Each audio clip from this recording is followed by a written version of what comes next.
discuss measuring the benefits of economic corridor development, we have here with us Professor John Wise, Emeritus Professor of Development Economics at the University of Bradford. Having retired in 2014 as Acting Dean of the then School of Social and International Studies, he has written extensively on issues of cost-benefit analysis, industrialization, and industrial policy, publishing several textbooks, including Project Analysis in Developing Countries, Industry in Developing Countries, and The Economics of Industrial Development.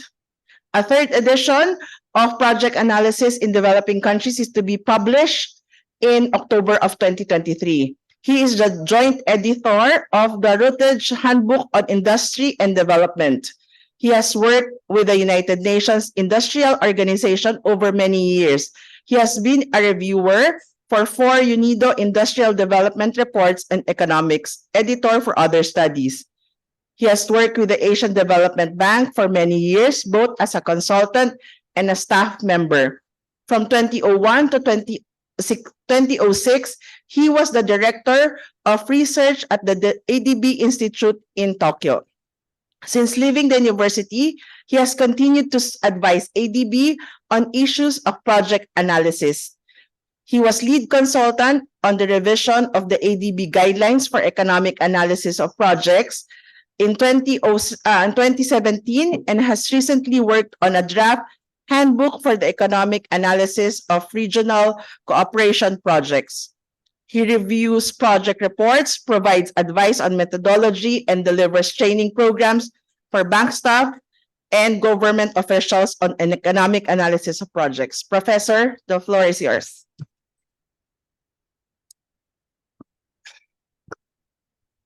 Okay, good afternoon. I apologize that was such a long introduction. I mean, we've already run into some of the time. The key point to take out from that is the reason I'm here is that I was asked earlier this year to update some guidelines on the economic analysis of sub-regional projects. And regional cooperation projects is the terminology now, I think.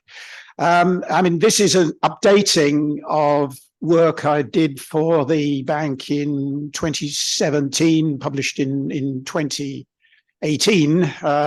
If Chris McCormack is still switched on, maybe he'll remember a conversation where he tried to persuade me to get involved in this subject. I was a little bit reluctant at the beginning because, for reasons we can discuss, it's difficult and so on. But anyway, that's why I'm here, and later on in this session, I'll be contributing to the presentation based on the draft that's available for those guidelines. I should point out at this point that this session, not just my contribution, this session has a different flavor to the earlier sessions, which were very much about experiences with different programs.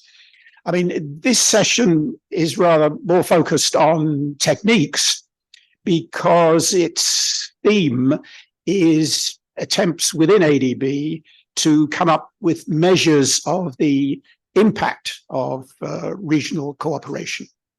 I mean, as you know, regional cooperation is one of the objectives of the bank, and not unnaturally, they want to find ways of measuring it. So this makes this session a bit of an outlier from the previous sessions. But I mean, I guess in defense, I'd point out that this session is about projects. And as has been pointed out on the first day, if you have a economic corridor project, ultimately that will create a series of subcomponents or projects that organizations like ADB or the China Infrastructure Investment Bank and so on, they will be interested in taking up.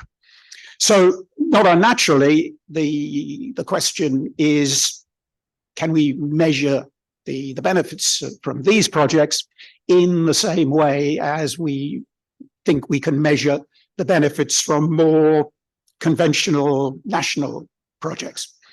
And it's also important because, as was pointed out, and Pradeep made it very clear in his opening remarks, economic corridor development is not a solution for all economic development problems. It's not, to use his expression, a magic bullet. And success depends on a series of complicated factors. And we saw this morning a very long list of prerequisites, the things you need for successful collaboration in this area. So it's a warning that there's no guarantee that a economic corridor project and the components that spin off from that they make sense from the point of view of either an individual economy or from the point of view of the region. We need some way of testing that.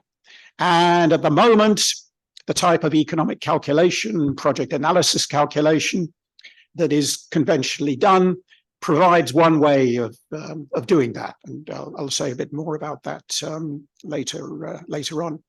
So there are two sessions and one contribution from a discussant. The first session by Mr. Rolando Avendado from the bank looks at the measure of RCI collaboration, the RCI index that ADB has developed. And the second session, delivered by my collaborator Rowena Cham and myself, will focus on the approach to the economic analysis of these regional collaboration projects. So this has been a fairly lengthy introduction, and I'd like to give the floor to Rolando. I hope he's online, and we're waiting to hear his contribution. Thank you. Thank you, Professor Weiss, and thank you for the introduction. May I just confirm you can see my presentation? Yes, Rolando. Okay, thank you. Well, thank you for the invitation to join this discussion. And as Professor Weiss mentioned, this is a slightly different session. In the 5-6 minutes I would like to present some of the developments on the indicator that ADB has developed, the RCI index, and also connect a little bit with the discussion more from the measurement perspective, and to present also some perhaps avenues for future work. So perhaps the first question that we had to answer, and that came at the very origins of this index, was what was the need to have a high level RCI index that is slightly different, as we will see, to the type of indicators that are used in the economic analysis of RCI projects. So there were several motivations. Some of them are described here, from planning to policy reform, and to have some instrument for better do the planning and budgeting process, and also to track performance and some of the spillovers that RCI and cooperation in general may have. Second, as an instrument for benchmarking, so to see progress and in economic integration, and also to compare different dimensions, as we have seen over the last 2 days, the multidimensional aspects that are also part of economic corridor development are important when considering progress in the RCI. And maybe a third dimension, a third aspect, was because of the changing needs, and not only on what it means regional cooperation, but also on what are the needs today in terms of measurement. And this goes from, for example, developing new indicators in areas such as energy or services trade, or climate change, and, for example, the carbon content of trade. So these are three motivations that are behind the development of this index. So some of you may be familiar with the index. So very briefly, the RC framework basically captures 8 dimensions of regional cooperation and is a composite and multidimensional index trying to share progress in these areas. This was introduced by ADB in 2017, and its purpose was, as it was mentioned, to offer standardized measures of regional cooperation for Asia-Pacific and for other regions as well. So just to present the latest results that we have from the RC, these are perhaps the 3 key charts. On the left-hand side, what we see is that over the last 15 years, RCI has shown progress, and more importantly, it was relatively stable during the pandemic between 2019 and 2021, with a very slight decline during this period. And we see also major improvements in areas such as technology and digital connectivity and infrastructure. On the middle chart, this is a regional comparison of how Asia Pacific stands in comparison to the rest of the world. And what we see is that there are some strengths in terms of Asia performing well in areas such as value chain participation, and as I mentioned, the digital connectivity, and also areas where it lags behind or there is room for improvement, such as financial integration and environmental cooperation. And on the right-hand chart, what we show here is the intra-subregional integration. So this is basically capturing the intra-subregional linkages within members of a subregional initiative. And what we see is a very divergent performance across initiatives, with some strengths and also areas for improvement in this is for the 3 main subregional initiatives. So this is kind of the how or where the region stands in terms of intra-regional and intra-subregional integration.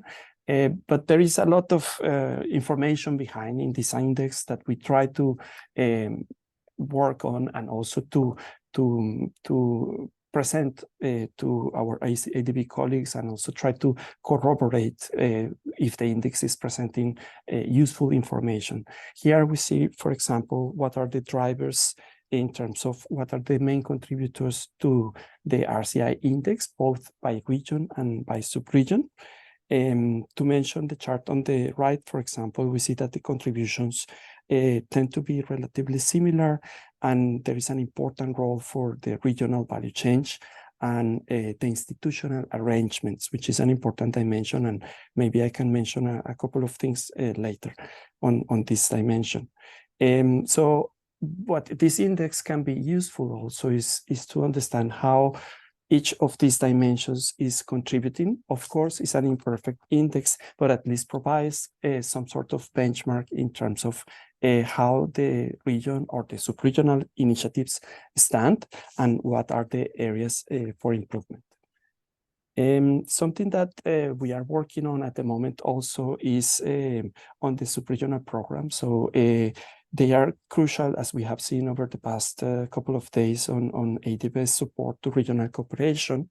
And also we would like to better understand not only the drivers or the dimensions, but also what are the types of engagement. Here, what we see is just a plot of what is the intra-subregional, so the cooperation within members of the same subregional initiative, and the cooperation with the rest of Asia, so the inter-subregional. And what we see is also that there are quite different trajectories this is for the 3 main initiatives, with in CAREC, for example, very similar progress in both intra and inter-subregional, whereas in GMS, the linkages within GMS members have been really driving progress in the subregional initiative. And in SASEC, it's more the inter-subregional linkages. So this is kind of the information that this index can provide, and allows to follow and to understand a bit better what are the dynamics. It's a high-level index, and one question that was interesting for us, especially for the discussion today, was can these high-level indicators, and by high-level I mean national-level indicators, capture some of the RCI spillovers?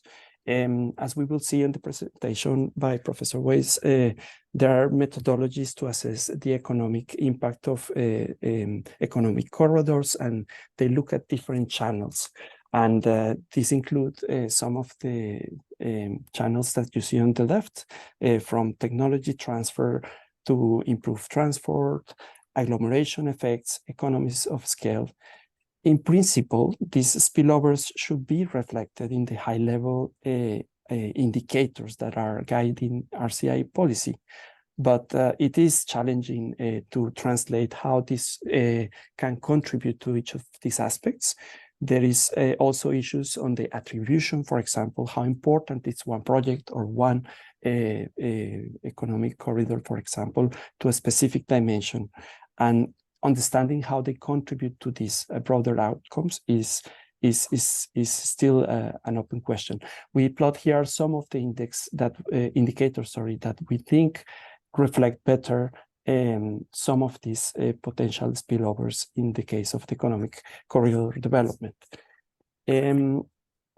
I didn't mention much about the indicators, but some of the indicators that are behind the RCI, they aim to complement the assessment that is done at a more granular level on the economic corridor assessment. And here are some of the examples. These are, for example, on the infrastructure and connectivity dimension, where you have information on liner shipping, or SCAP's very granular indicator on trade costs, which is a bilateral indicator, or even indicators of intra-subregional good exports. So they all provide information at the national level, and what we need to think is how they can be related to the indicators that will be presented in the next session, that are more at the project level. Three lessons that we have seen using these high-level indicators is, and this is not surprising, the importance of geographic location and how geography affects economy's ability to forge linkages. And this is very clear when we look at the value or the estimates of the RG, considering the spatial effect or without the spatial effect. Second, the network effects that we have been talking about also yesterday was mentioned, how regional integration is influenced by neighbors. What we find that is interesting also is that the channels can vary among the different clusters in Asia. So this influence is not necessarily also always driven by the same dimensions.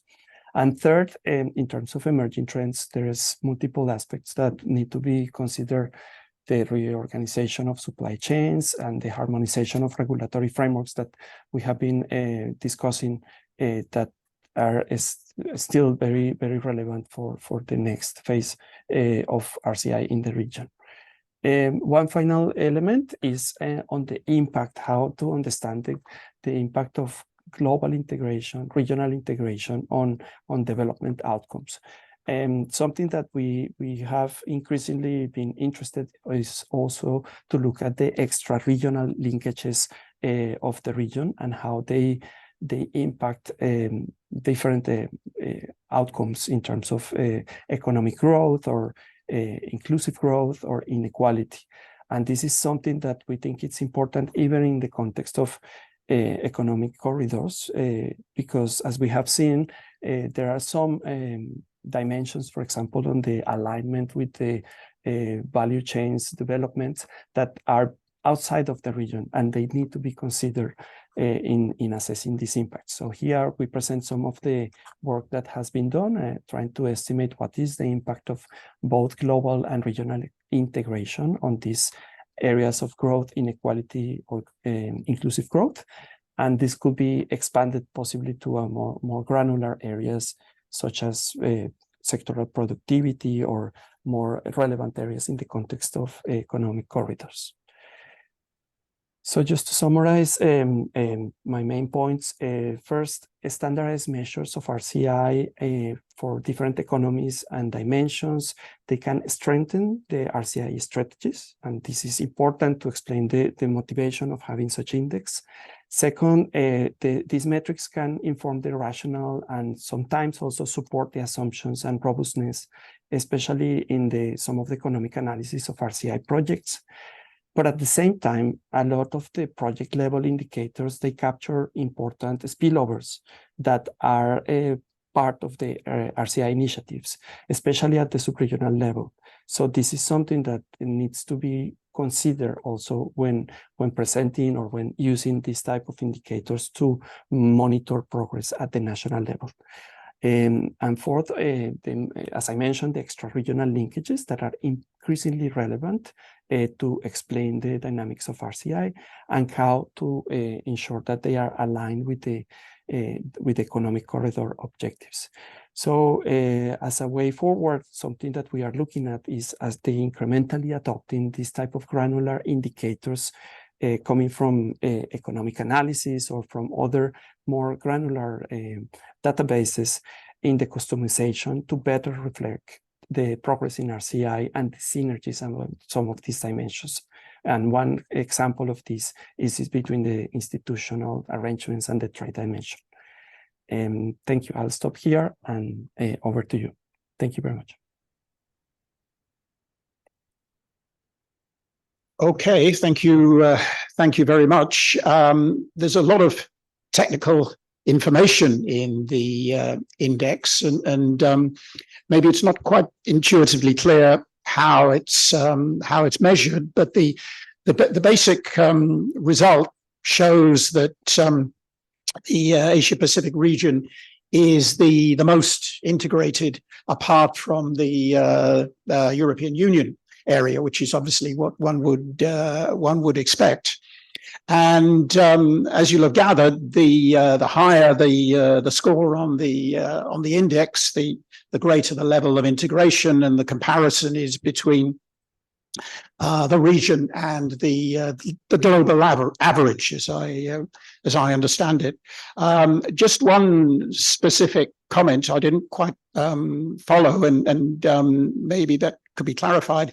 One of the latter slides looked at the contribution of global integration to various dimensions of economic performance, and there's a reference to inclusive growth there.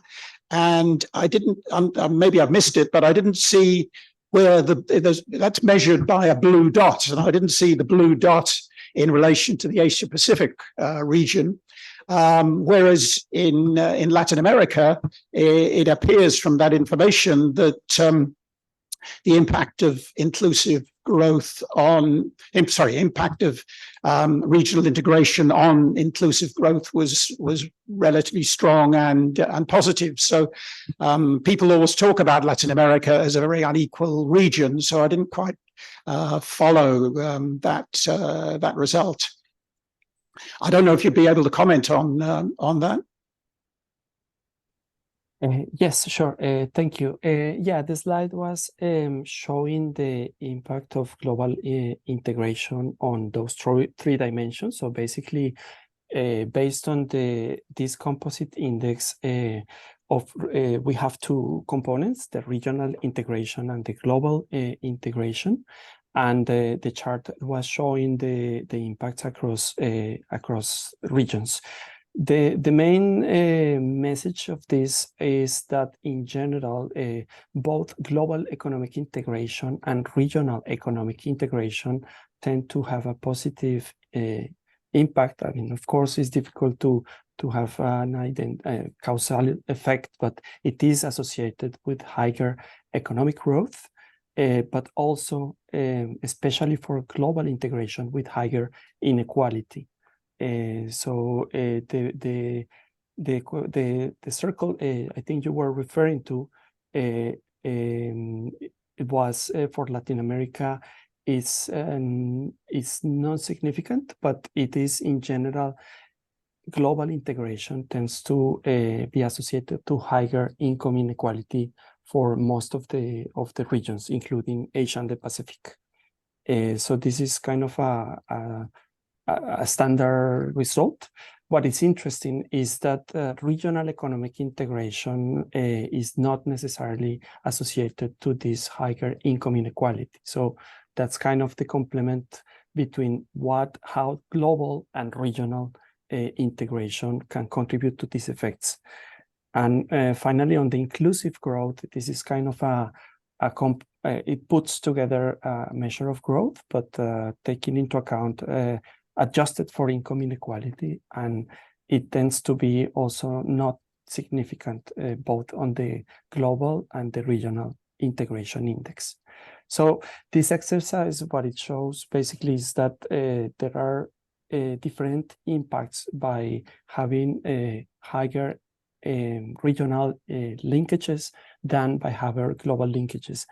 In general, global integration tends to be associated to higher income inequality, and this is not the case for regional integration. Okay, well, thank you for that clarification. As I said at the beginning, this is a rather technical subject. I don't know if there are any other queries people want to raise at this stage. We could come back to some of the general implications of this at the end. Well, if not, perhaps we can pass on to the second session. Let me just say, as a way of introduction, that the terms of reference for the study that Wenna and I will be talking about was to assess how the standard ADB guidelines for the economic analysis projects, how these need to be adapted to projects that have regional benefits, regional spillovers. And the original 2017 guidelines, of course, are written from a national perspective. And that's why there's a need to ask the question, well, how far can we go in terms of adding regional effects onto this? And there are various problems in doing this exercise, partly for those interested in the economic theory of this. The standard methodology of project analysis is what the textbooks call a partial equilibrium approach, which is in effect assumes the project is relatively small relative to the rest of the economy. And of course, some of the corridor development projects, or indeed some of the other types of regional project, well, may not be small. They may be big projects in small countries, for example. So that always poses a problem.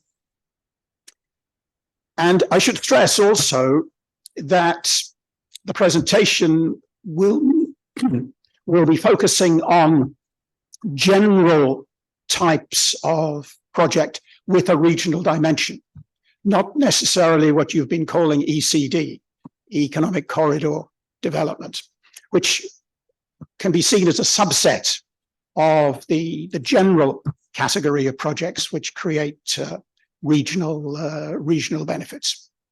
So with those caveats in mind, let me turn to Wenna to sort of start us off. Okay. So good afternoon, everyone. So thank you, John, for giving a snapshot of a background of our presentation. So for this session, I would the outline of our presentation would be in 3 parts. Next slide, please. Sorry. Yes. Can we move to the next slide?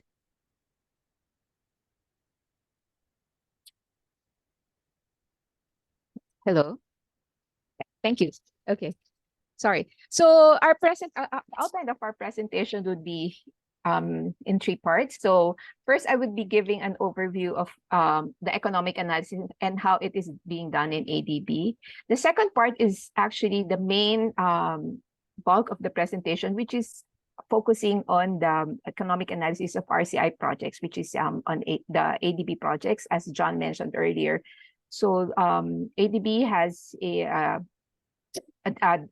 definition of the RCI projects, and from there we've decided to actually extend the 2017 guidelines that were prepared to focus on how to do RCI projects, because we wanted to also include the regional benefits for these RCI projects. And as mentioned also earlier, so for these types of projects, there would be second or third round effects. So we call them the wider economic benefits. And we will be presenting in a couple of slides on how it can complement the economic analysis done for these types of projects.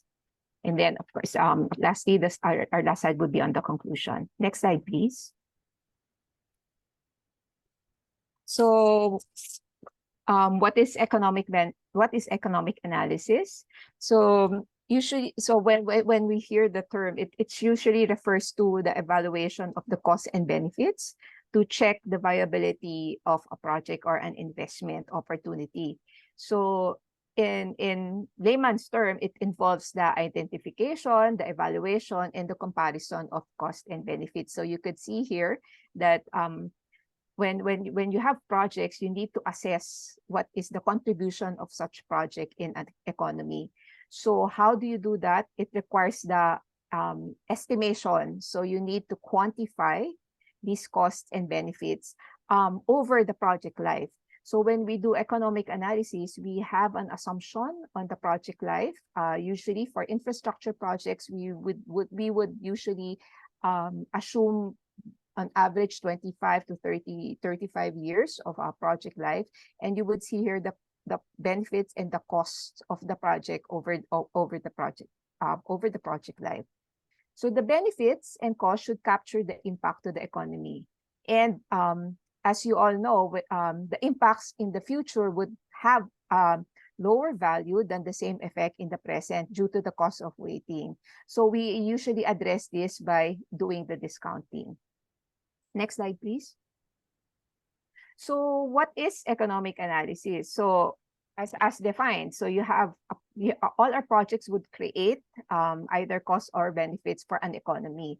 So we do the quantification and compare. So this is how we do it. We identify the costs, we identify the benefits, and we compare this over the project life. So obviously, when the project's benefit would exceed the cost, then it would be for the country's benefit and it would contribute to the country's development. So economic analysis is a technique. So it's a methodology that is used to for this purpose to separate, projects that are acceptable from projects that governments, for example, would not undertake. In ADB, economic analysis is a means to help bring about better allocation of resources and can lead to an enhanced income for a country. It supports the development objective of a country. And usually it is best undertaken, economic analysis should be undertaken at the early stage of the project cycle. Next slide, please. So why do we do economic analysis? So for ADB, we do economic analysis because it's mandated in the ADB charter. So in the ADB charter, it clearly says here that for all projects that the bank or investment decisions on all loans made, guaranteed, or participated in by ADB should be based on economic and efficiency considerations. So it is a requirement for all projects of ADB, whether it be financed by loans or grants, and are being guaranteed by the bank. So it's being done for both sovereign and non-sovereign operations. So economic analysis is required. When we say it's part of the due diligence requirement, it means that there is a separate document that would detail the analysis that has been undertaken and presents the results of the analysis. So this is required for all ADB projects. So we call it the economic analysis link document. And it provides the information and also the calculations, because we need to quantify for investment projects. We usually do a quantification of the benefits for this project. So well, there's a difference when we do economic analysis with the financial analysis, because economic analysis is the economic benefits are different from what financial analysis considers, because usually financial analysis only focus on the revenue. But for economic analysis, as you would see later when we discuss the types of projects and the types of benefits, you would see that the benefits would be different from financial analysis. Next slide, please. So here are the 10 key areas of economic analysis in ADB. So you would see this, all these subsections in the economic analysis link document. When we do economic analysis, this should all be contained there. So the first is a country context analysis. So all projects that ADB does are part of the development, objective development plan of an ADB DMC. So it should be in line. Should it be in line with the development objectives? And of course, it's also part of ADB's country partnership strategy. So, as an initial introduction for projects, how projects are being considered or selected, there should be discussion on the country context analysis. The second area is on the sector analysis. So what are the constraints that this project is trying to address? So there should be a discussion in the document on how this project will hope to address the constraints that have been identified in a particular sector for that matter. The third is identifying rationale for public intervention. So why should government intervene? Why what's the market failure? Why is the private sector not providing that good or service, and government needs to actually use its resources or seek support from international financial institution to be able to undertake the project? So there should be some clear rationale for the public intervention in the analysis. The fourth, and I think one of the more important element or area in economic analysis, is the demand analysis, because this would actually determine how you would be able to project, the benefits of the project. So a good demand analysis is required. So you would know. So we actually include conduct of willingness to pay survey, etc., so that we would know, what is really the demand for the project. And this help establish the need for the project and the design, the scale of the project. Alternative analysis is one of the key areas that of economic analysis, because it also describes what are the alternative or the other options to be able to address a certain develop or constraint in the sector for that matter. So there's some discussion on the alternative analysis. You can also do least costs in terms of probably the design and trying to determine which is the best option for undertaking a project.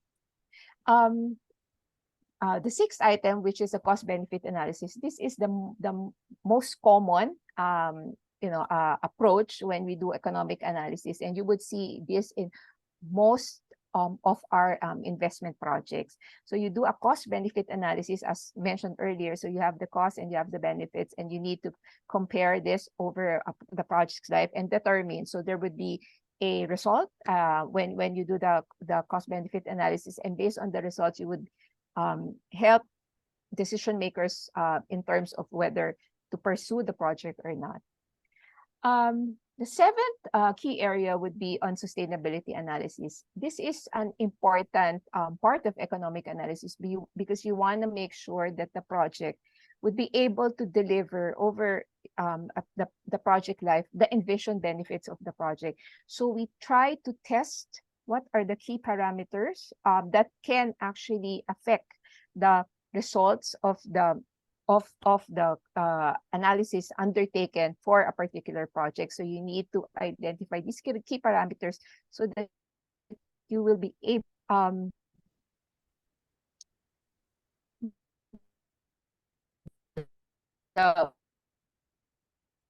yeah, in the event that certain things would actually have impact on the project and project's envisioned benefits.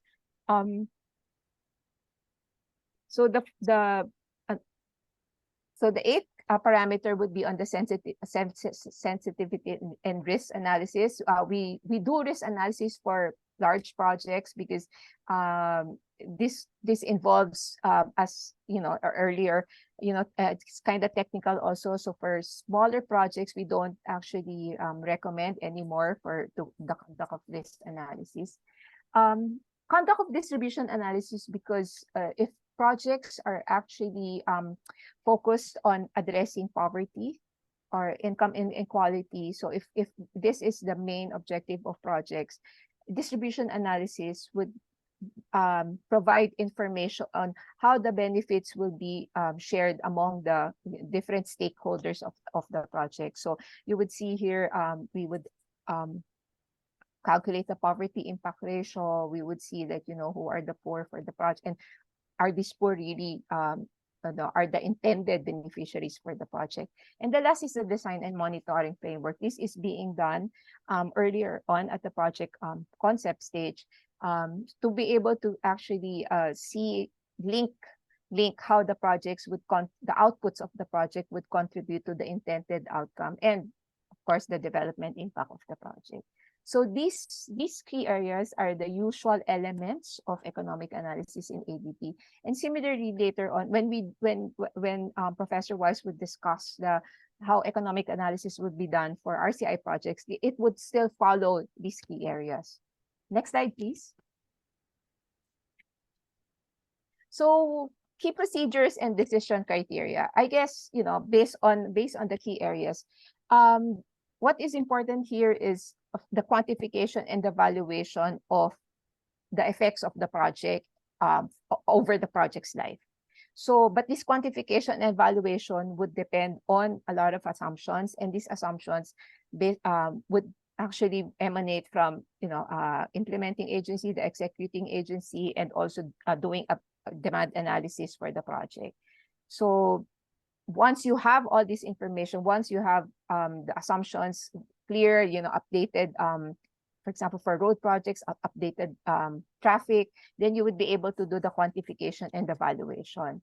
So as noted here, the effects in each year must be converted to a common base year. So we have, like, for projects that we are appraising for 2023, we need to appraise that in 2023 prices. We don't want to use 2022 prices or 2021 price, because it doesn't give you the, what is the current situation in the economy. And finally, as discussed earlier, because project effects in the future would have a different valuation, so we use discounting of the benefits and costs, and we do this present value.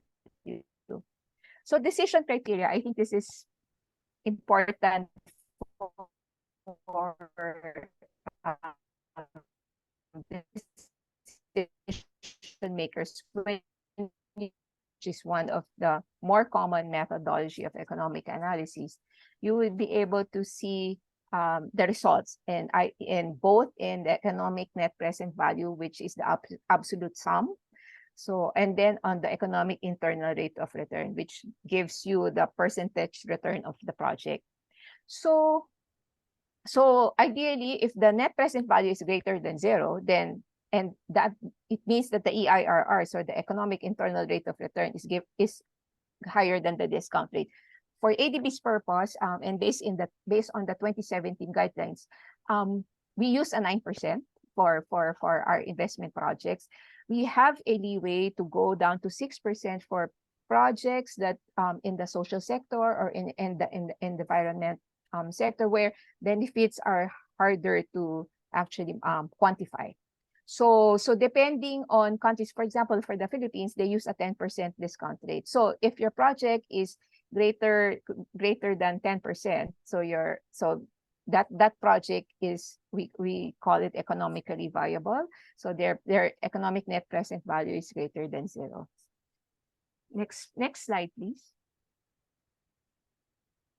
So for the EA guidelines, so economic analysis guidelines for RCI project, this emanated as discussed earlier by Professor Weiss, is based on the 2017 guidelines, which is our 2017 guidelines is for, it covers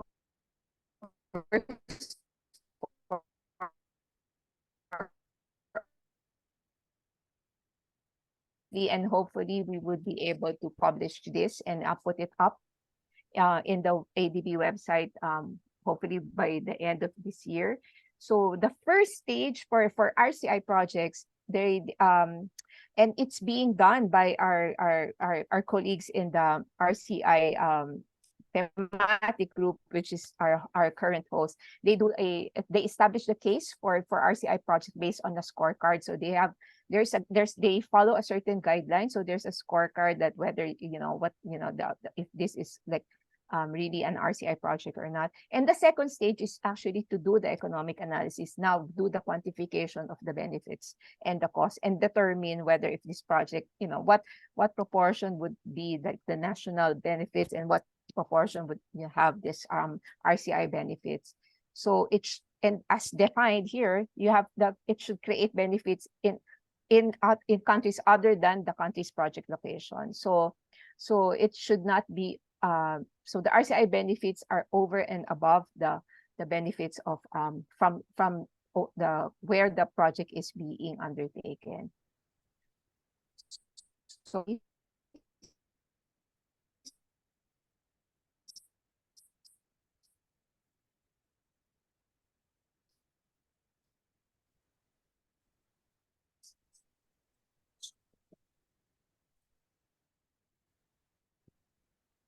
Have we lost Wenna? Oh.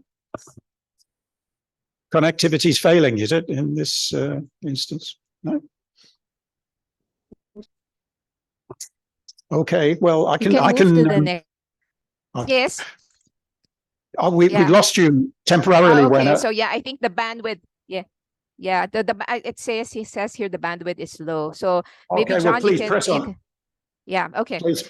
Yes, okay. So expected benefits of RCI project in general. So most of these are the usual projects that ADB what we've been ADB supporting. So greater connectivity through cross-border transport like road corridors, and we also support trade facilitation type of projects. So it's the standards, harmonization, the customs, border control posts. We support those types of projects. And then just recently during the COVID pandemic, we also do collaborations of control of infectious diseases, not only for human but also for livestock or the other those that would have impact on livelihoods also in the cross-border thing. So we do that. So, and provision of basic services, so regional power. So we've had projects where it supports also the export, development of power plants, and then exporting this power to countries, neighboring countries, which provides additional income for the power producing country. And then development of human capital is also something that ADB supports in education and TVET. So those are the types of RCI projects that ADB has funded in the past. So in terms of valuation, I guess we still use how we value projects in different types of sector. So next slide, please. So for transport projects, so usually we would have this we find this corridor projects where they ADB supports how many kilometers of road to connect to countries in Central Asia. So the main benefit for these types of for road transport projects would be the road user savings. So we calculate vehicle operating costs and time savings, plus of course freight related savings because for delays in cargo and the value of the cargo also. For trade facilitation types of project, so we as part of the benefits, we try to calculate the increase in the trade value added of these projects. So that would be the main benefit of the project. So as much as possible, we would want to have to gather the data information from the country, so that you can actually have a better picture, and then project how the project will be able to support or increase trade. And for power projects, so usually it's either cost savings or for additional electricity service, then we use the willingness to pay. For projects in education or technical vocational education, we use incremental earnings as part of valuing the benefits. And lastly, for cross-border control of diseases, so we have averted costs as one of the main way to actually value the benefits. So in regional analysis, so this would, so you, based on the benefits, you need to allocate which of these benefits would go to the countries that would be affected or would have an impact for the project that's being implemented. Okay, so next slide. So here's stage one. I'll transfer. I'll move to. I'll let John, Professor Wife, take over. So he's also involved when the scorecard was actually prepared by the RCI thematic group. Thank you, John. Okay, well, I'll take over from here. I should say that bear in mind that when we do economic analysis, we have to be aware that we're making approximate calculations about likely benefits and costs, approximate really in the very short term, and then we're projecting those into the future. So there's a considerable amount of uncertainty involved in all of these things. And adding a regional dimension, of course, by its nature, simply adds to that uncertainty. But the objective in this new dimension that we're introducing is to demonstrate that more than one country benefits from the investment activity. If we can show that, then we've provided the definition of an RCI project. So that's the objective, and it's a fairly limited one. Oh, I'm going back. Yeah. Okay. Now, the scorecard, is meant to identify the different potential regional effects of the type that we were just looking here. Road user savings, increase in value added through trade, cost savings, incremental earnings, whatever. Different mechanisms are possible. And the scorecard, the intention is that this sets out a narrative explaining what the expectation is. We then try to firm that up in an economic analysis calculation where we put numbers on these different effects. The economists who do project analysis are always looking for numbers. They want to be able to measure things, quantify and value costs and benefits. And what we want to calculate is both a national measure of what a project is worth, what we're calling here the national economic net present value or internal rate of return, and a further additional value, which is the value to the region as a whole. So it's that additional value that gives us what we're calling here a regional effect. And I'll give some simple illustrations in a moment. And if we've got a complex regional project where there's cost savings between countries, then we really want to know not just how the costs are allocated across countries, but also how the benefits are allocated, which of course is a further level of complication. And from a regional point of view, the regional economic net present value is then the sum of the net present values for all of the countries concerned. Now, we've got some examples which are in the draft of the handbook as it stands at the moment. One of which, of course, is a project from this part of the world, and then we've got a trade facilitation project and a power export project, and we've added education and the environment, though there are no project examples for there, just some benefit examples.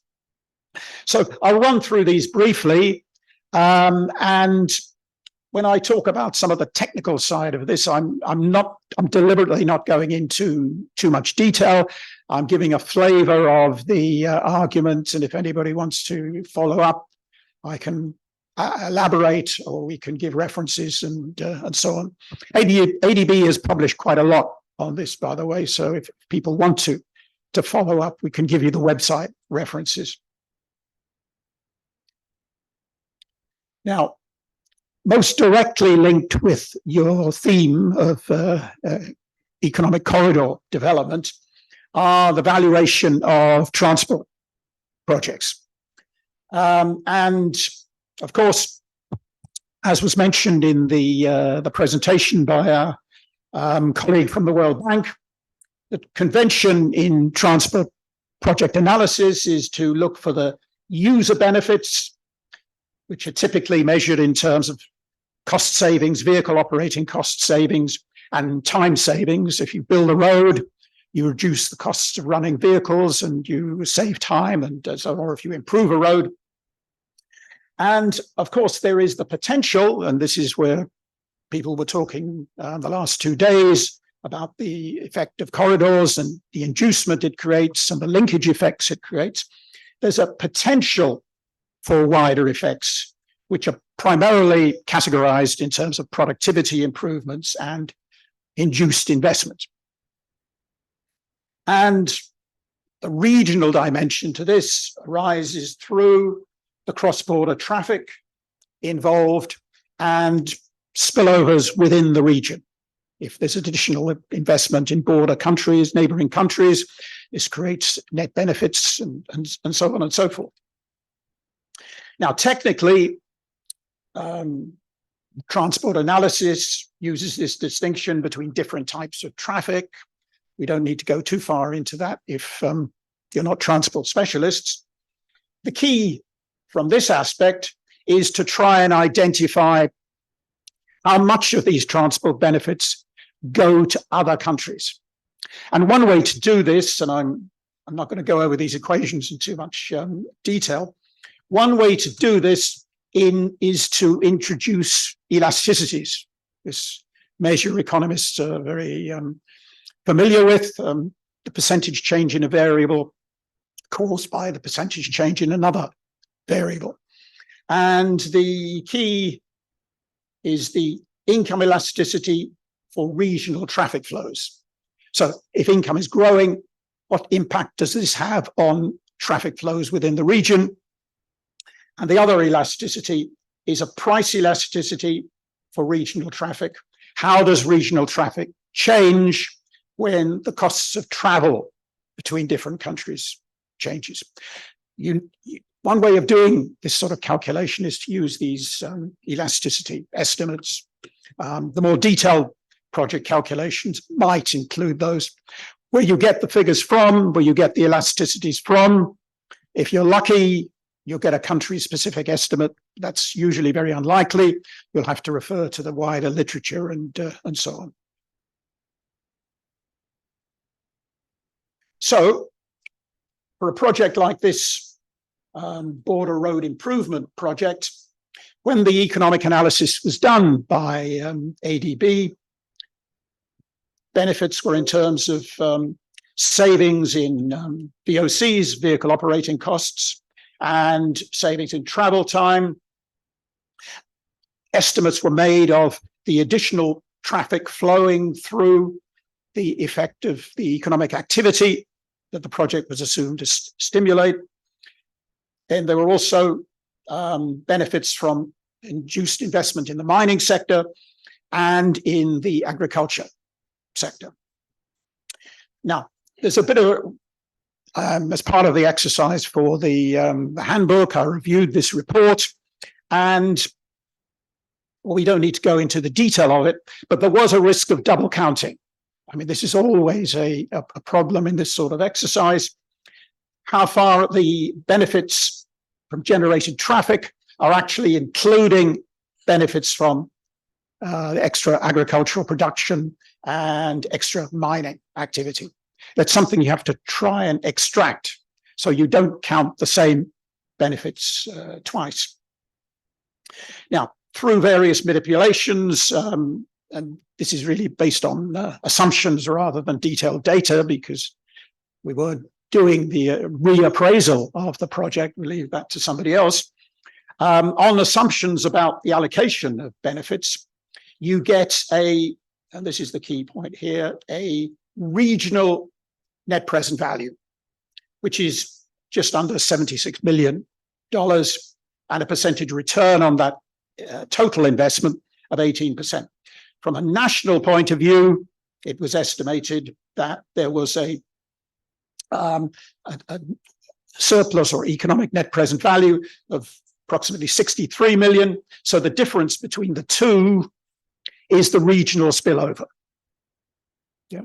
And that's derived by making a series of assumptions about how the basic project's benefits are allocated between countries.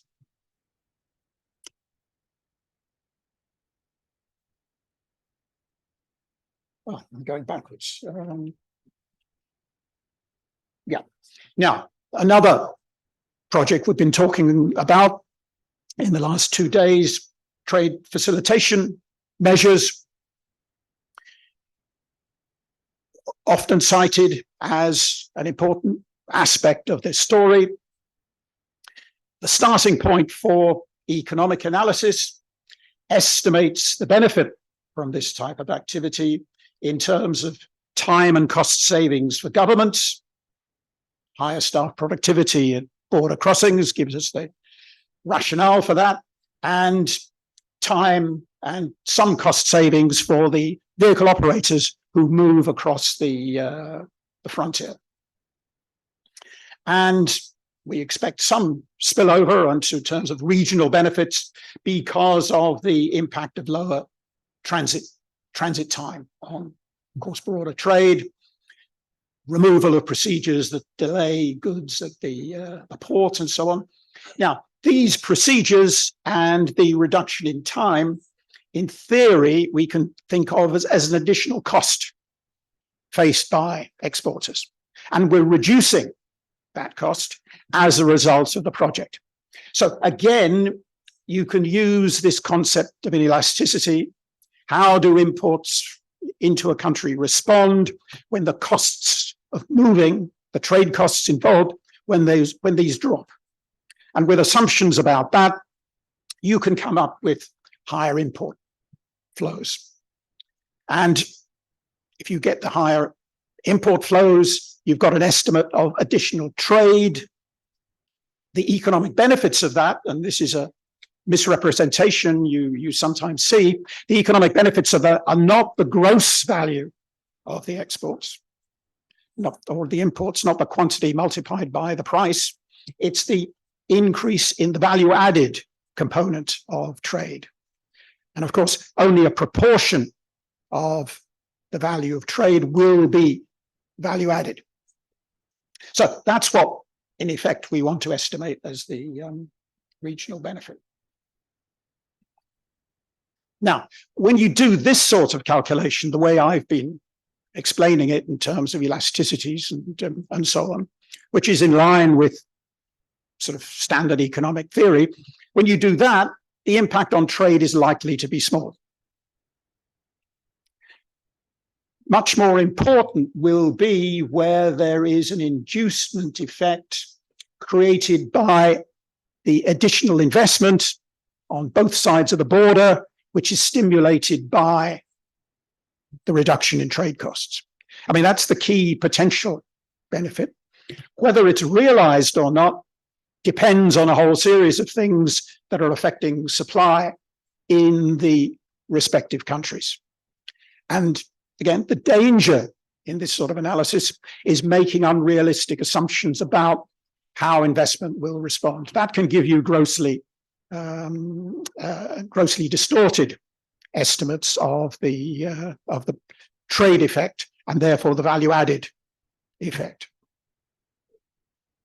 And if you can't measure the inducement effect, the consequences of the additional investment, if you can't measure them, and sometimes, well, maybe possibly even always, it's difficult to put precise numbers on these effects.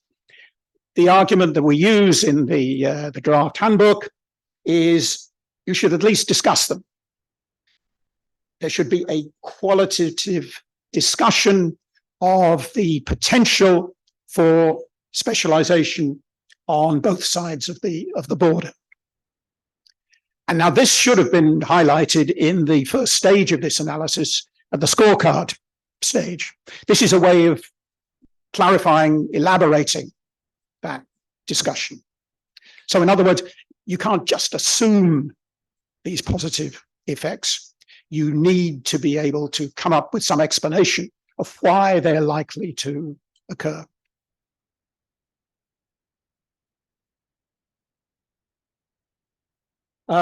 This is an example of a regional cooperation integration program project from China.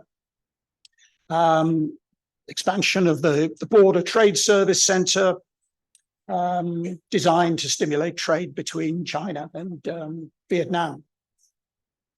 The original economic analysis for this estimated incremental export value associated with the improvement in border trade services, giving a relatively high measure of the worth of the project, 426 million Chinese currency, a percentage return of 22%.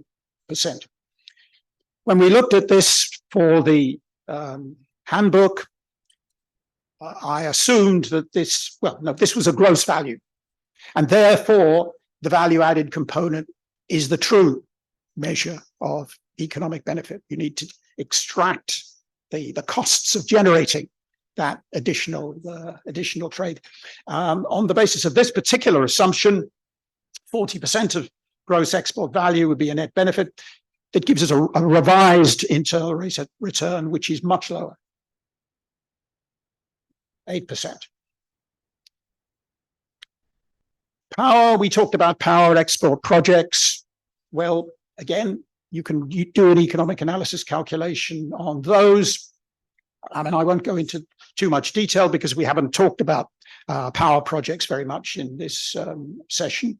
But the key question is whether there is a consumer surplus involved in the importing country. That consumer surplus definition, the difference between people who are willing to pay for the power and what they actually pay. That's a gain to power consumers. Is there a consumer surplus in the importing country? If we're talking about the exporting country, the question is there a producer surplus?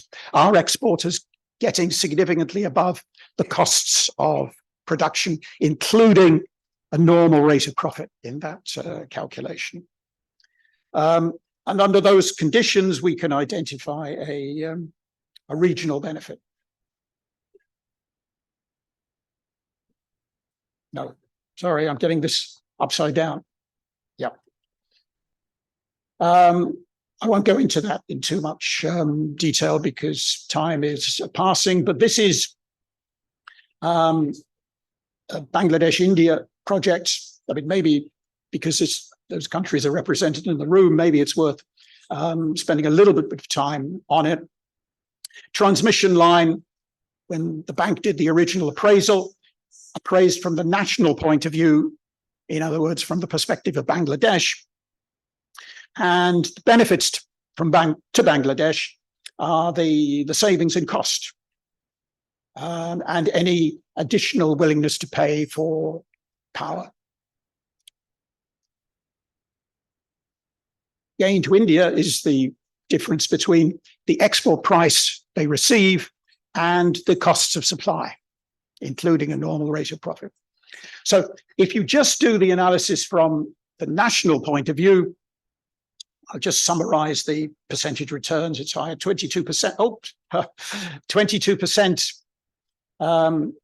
is the rate of return from a national point of view.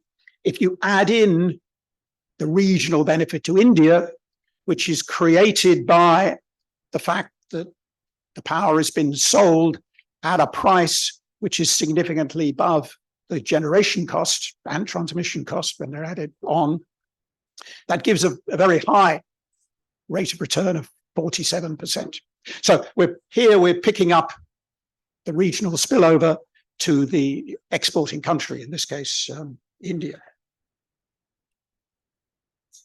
Yeah.